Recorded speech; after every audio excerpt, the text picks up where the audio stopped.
The security alert came through during Marcus Johnson's performance, crackling through earpieces worn by venue staff. 17-year-old male, missing person report, may be on premises, but 17-year-old Marcus, mid-leap across the America's Got Talent stage, was lost in the only language that had ever made sense to him, the raw, desperate poetry of street dance. Simon Cowell watched, transfixed, as this homeless teenager told his story through movement, unaware that police were already en route to arrest him. What happened next would prove that sometimes the most powerful performances come from those who have nothing left to lose, and sometimes the greatest act of compassion is standing between a child and a system that failed him. Marcus had been running for 8 months, not from a crime, but from a foster care system that had become more prison than protection. Since age 12, when his mother died of an overdose in their Detroit apartment, Marcus had been bounced between 7 different foster homes. Some were merely indifferent. Others were actively harmful. The final one, the Hendersons in suburban Cleveland, had been the breaking point. "You're too old, too angry, too damaged," Mrs. Henderson had told him during one of their weekly behavioral conferences. "Nobody's going to adopt a 17-year-old with your history. You need to adjust your expectations." Marcus had adjusted his expectations, all right. He'd adjusted them to 0 faith in adults, 0 belief in the system, and 0 willingness to spend one more day being treated like a problem to be managed rather than a person to be cared for. He'd left the Henderson house on a Tuesday night in March, taking nothing but his backpack, $43 in saved allowance money, and the one thing that had never failed him, his ability to dance. Dancing had saved Marcus long before he knew he needed saving. In his early childhood, before the drugs consumed his mother completely, she would play music in their tiny apartment, and they would dance together. "Baby," she'd tell him, "when everything else goes wrong, you can always move to the music. Music and movement, they can't take those away from you." She'd been right.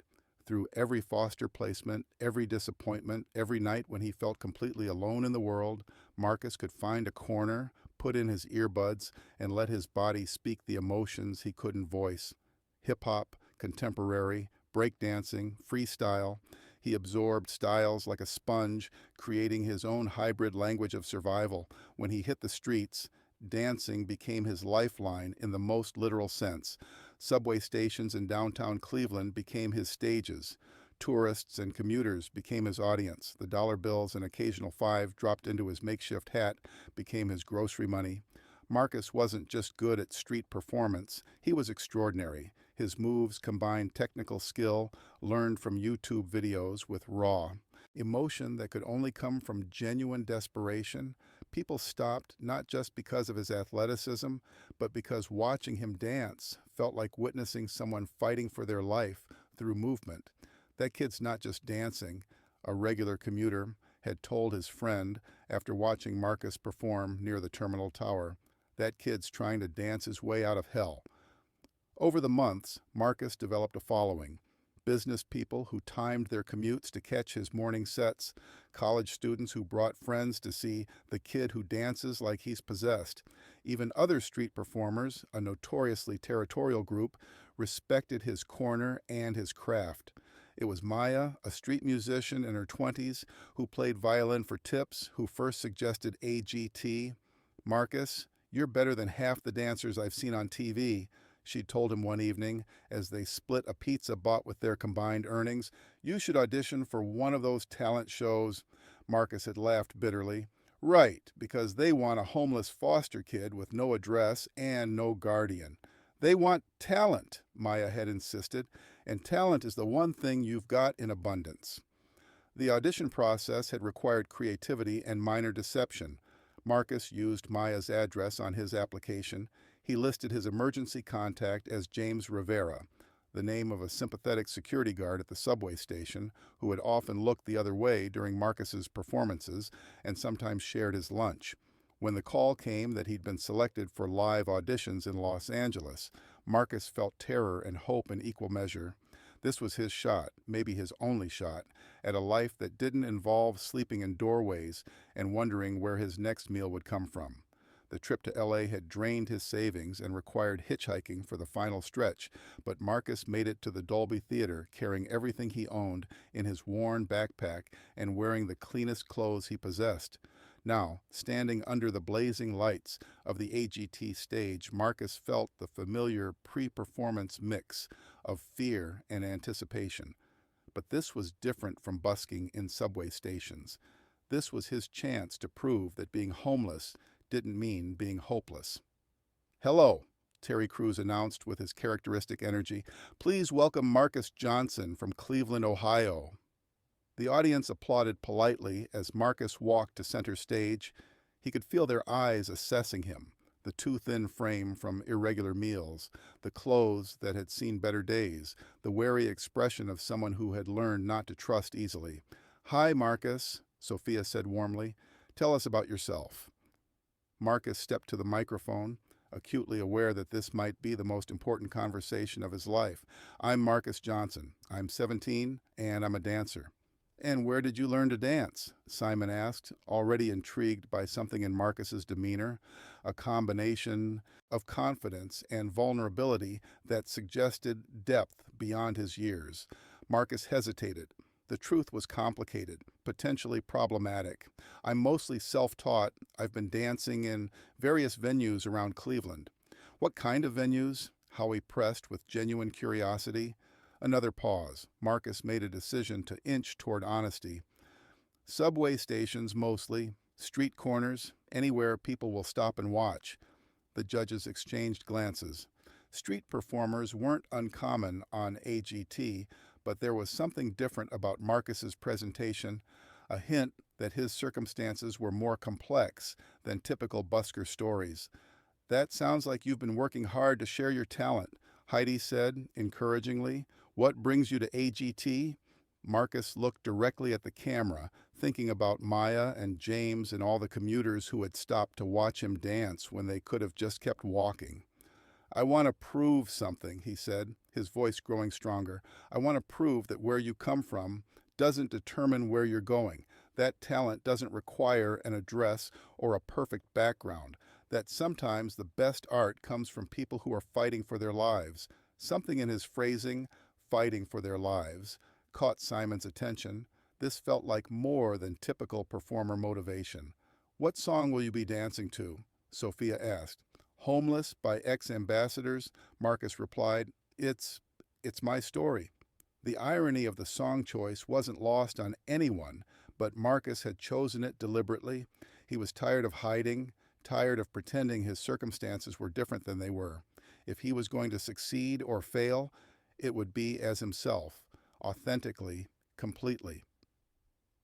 The music began, and Marcus transformed. The first notes of "Homeless" filled the theater as Marcus began to move, and immediately it was clear that this wasn't just performance. This was survival made visible. His body told the story of sleeping in doorways, of dodging police, of finding family in strangers who dropped dollar bills into his hat. His movements were a masterclass in controlled desperation, fluid and powerful, but with an underlying tension that spoke of always being ready to run, always being alert to danger.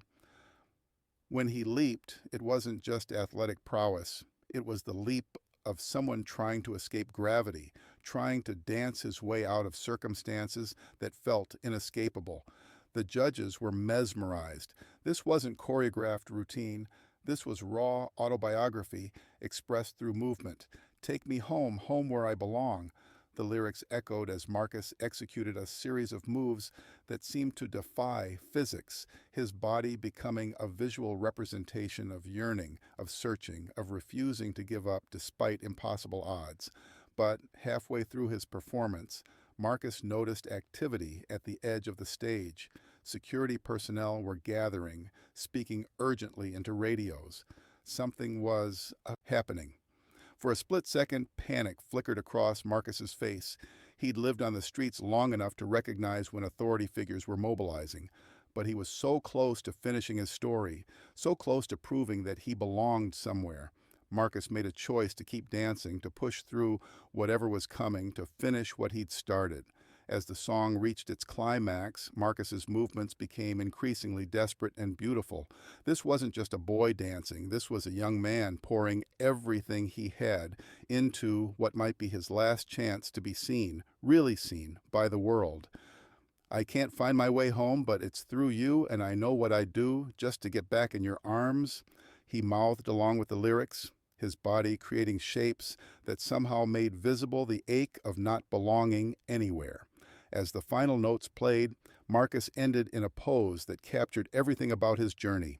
On one knee, arms outstretched, head back, as if offering himself completely to whatever came next. The silence that followed was electric. Then the audience erupted in applause, but it was applause mixed with something deeper, recognition that they had just witnessed not just talent, but courage in its purest form.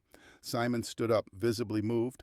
Marcus, that was extraordinary, but I have to ask, that's when the police officers appeared at the edge of the stage. Marcus Johnson, one of them called out, stepping into the stage lights, we need to speak with you. The theater fell silent.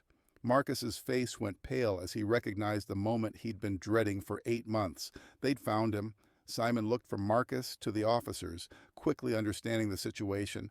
This teenager wasn't just a street performer, he was a runaway. Officers, Simon said, moving to place himself partially between Marcus and the authorities, could you give us just a moment? Sir, we have a warrant for a missing person. This young man needs to come with us. Marcus stood frozen, his whole body language shifting from performance confidence to survival mode, shoulders hunched, ready to bolt, eyes darting toward exits. That's when Simon made a decision that would define everything that followed. Marcus, Simon said quietly, look at me. Marcus met his eyes, expecting judgment, expecting disappointment. Whatever brought you to this stage tonight, whatever you've been running from, you're not alone anymore. Do you understand me? Marcus shook his head, tears starting to form. You don't understand. I'm a foster kid. I've been on the streets for months. I don't have anybody. You're wrong, Simon said firmly. You have us. You have everyone in this theater who just watched you pour your heart out through dance. And I promise you, we're going to figure this out together. Simon turned to address the officers. Gentlemen, I understand you have a job to do, but I'd like to request that we handle this with some consideration for this young man's dignity and his extraordinary circumstances. The lead officer, who had been watching the interaction, seemed to soften slightly. Sir, our primary concern is his safety. He's been reported as a missing minor. Then let's ensure his safety, Simon replied, but let's also ensure his future. What happened next was unprecedented in AGT history. Simon called for a recess, during which he spent nearly an hour on the phone with his legal team, child welfare advocates, and AGT's production staff. When filming resumed, Simon made an announcement that no one expected. Marcus Johnson, you came here tonight to prove that talent doesn't require an address. You've done that and more. You've shown us that courage doesn't require safety, that art can come from the darkest places, and that sometimes the people who have lost everything have the most to give. The audience was completely silent, hanging on every word. But you also came here looking for home, and I want to tell you something, you found it. Not just on this stage, but with people who recognize your worth and are willing to fight for your future. Simon looked directly at Marcus. I'm personally committing to ensuring you have the support, legal representation, and opportunities you need to build the life you deserve, starting tonight. The standing ovation that followed wasn't just for Marcus's performance. It was for the recognition that sometimes talent shows become something more important than entertainment. They become intervention, salvation, hope.